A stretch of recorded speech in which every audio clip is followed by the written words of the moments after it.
On an April Sunday in 1974, I encountered the devil twice on the very same day. Now, my actual experience was a little less dramatic than that makes it sound. In fact, the first time I saw the devil that day was in a movie, and the second time was in a musical comedy. As I said, it was April 1974, and the movie was The Exorcist, that truly horrifying and frightening film that portrays the devil entering in and invading the body and soul of a young girl and doing unspeakable acts and works. And I saw The Exorcist at the old State Lake Theater in the Loop with two of my older brothers. The devil, of course, is frightening, powerful, and awesome.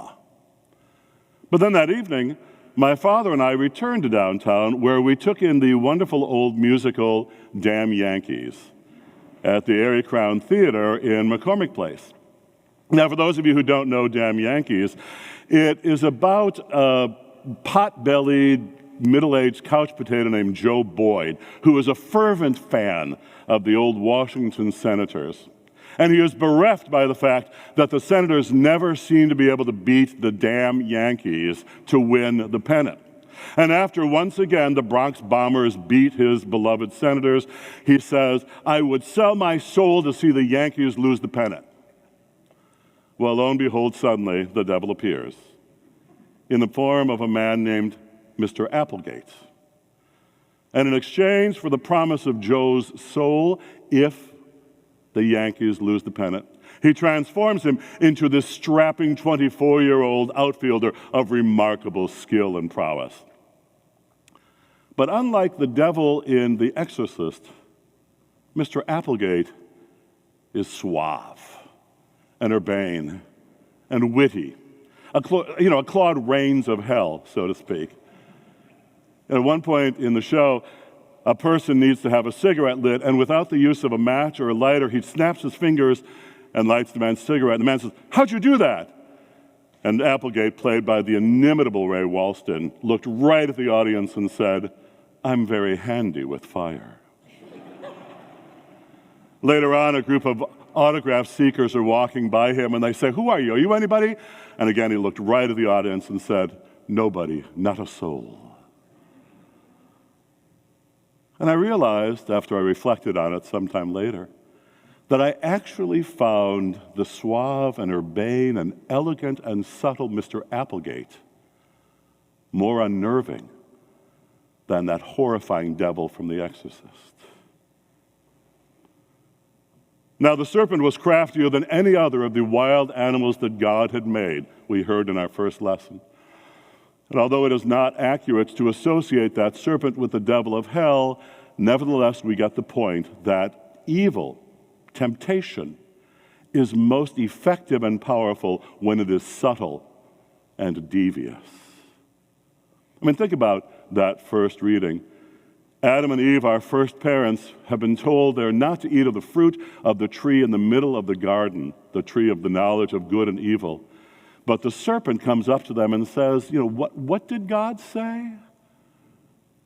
And then when Eve says, "We are not supposed to eat it because we will die," and the serpent, "You will not die," he says dismissively, and beguiles Eve to take a bite of the fruit. I love the bumper sticker you may have seen that said, Eve was framed.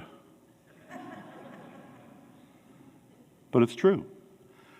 And that subtlety of getting her to do something she knows is wrong only comes about because the serpent is crafty, beguiling, wily, maybe even elegant. But it's not just in Scripture that we see this sort of thing. We also see it in other places, in literature, for example. Think of the devils in John Milton's Paradise Lost. They are poetic and lovely. Think of Mephistopheles in Goethe's Faust. He is urbane and adaptable and charming. He is much more appealing, in fact, than Faust himself, and the same is true in Gounod's opera of the same story. Some of you, I know, will remember the Screwtape Letters by C.S. Lewis, in which a senior devil Screwtape, gives counsel in correspondence to his nephew, a neophyte devil named Wormwood. And throughout the book, the constant refrain is Screwtape telling his nephew, never act in such a way as to let these humans know what you're up to. So evil, when it is hidden, when it is subtle, is its most devastating, its most effective. We see that dynamic perfectly in our gospel today, don't we? Lent always begins with Jesus in the wilderness, his hair still wet from his baptism in the River Jordan at the hands of his cousin John. And that's what we find today. Jesus is sent into the wilderness. In fact, the word used in Luke's gospel is he is hurled like a javelin into the desert, where for 40 days he fasts and prays. And at the end of that time, when he is weak and vulnerable and hungry, that's when the tempter shows up. And how does he tempt Jesus? By immediately trying to get him to question his identity, his special and unique relationship with God. Let's go back for just a minute to the baptism itself. When Jesus emerges from the water, the heavens open and a dove descends, and we hear the voice of God say, "This is my beloved Son." So how does the devil begin his temptations? By using the same language just refigured. If you are the Son of God, he says.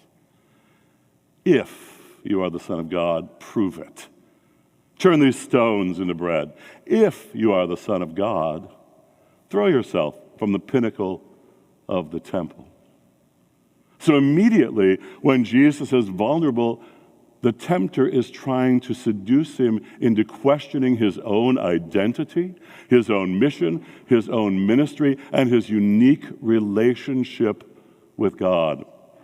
In other words, he is tempting him to do the right thing, to feed the people, to bring about justice and peace, to take mastery over the nations, but to do it in a cheap and flashy way, rather than by being authentic to who he is. The devil is tempting him from fidelity to infidelity, from faithfulness to unfaithfulness, to do the right thing for the wrong reason. As T.S. Eliot says in the wonderful play Murder in the Cathedral about the assassination of Thomas à Becket, which I first experienced right here in a production by St. Luke's when I was a kid. I think it was directed by Richard Adams, Ted's dad. This is the final temptation, to do the right thing for the wrong reason. The final treason, to do the right thing for the wrong reason. One of the knights who kills Becket says. And that's what Jesus is tempted to do. Do the right thing for the wrong reason. To forget who he is. To take the flashy road, the easy way, the cheap way.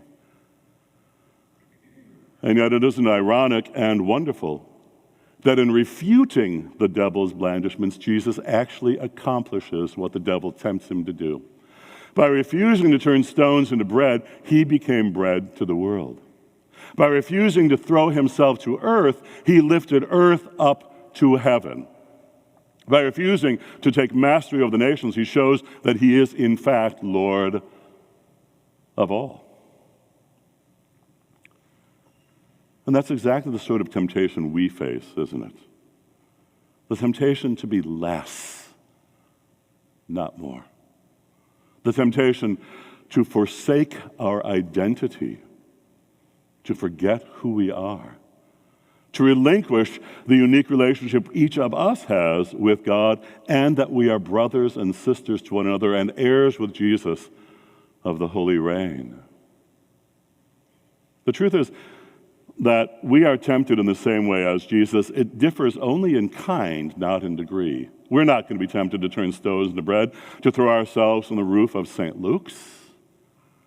But instead, like him, we are going to be tempted constantly to rely on power alone, on status alone, on money alone, on position alone, and to forget who we are, to forsake our identity as God's beloved children.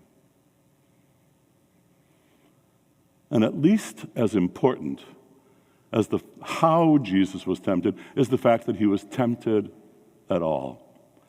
Because if he had not been fully human, if he had not identified completely and wholly with our existence and our experience and our reality, then there would have been no point to tempt him. The temptations would have been a sham, would have been hollow.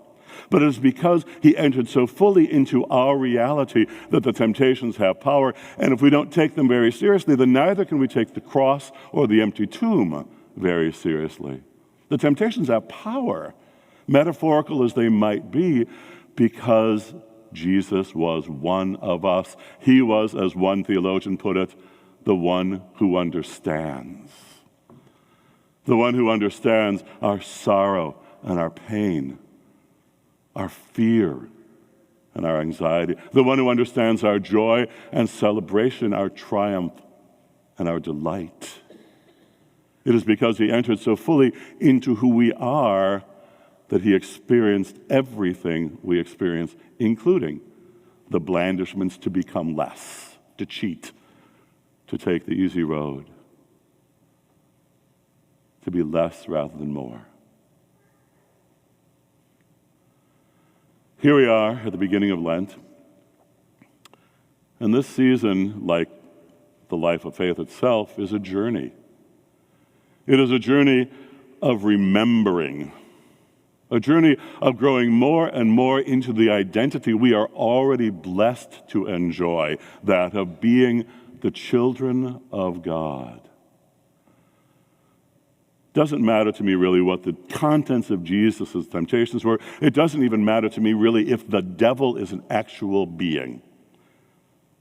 That's not to deny evil. That's not to deny the power of temptation and the things that would draw us down and away from God.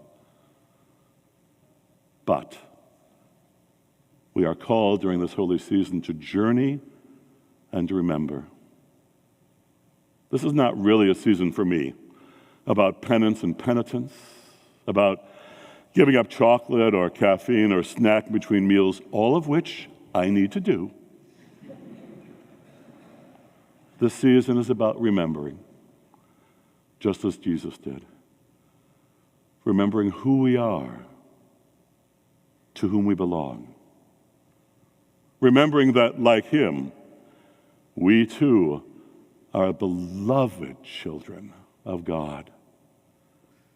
And that our path this season and always is to grow more and more into that reality. And always to remember to whom we belong.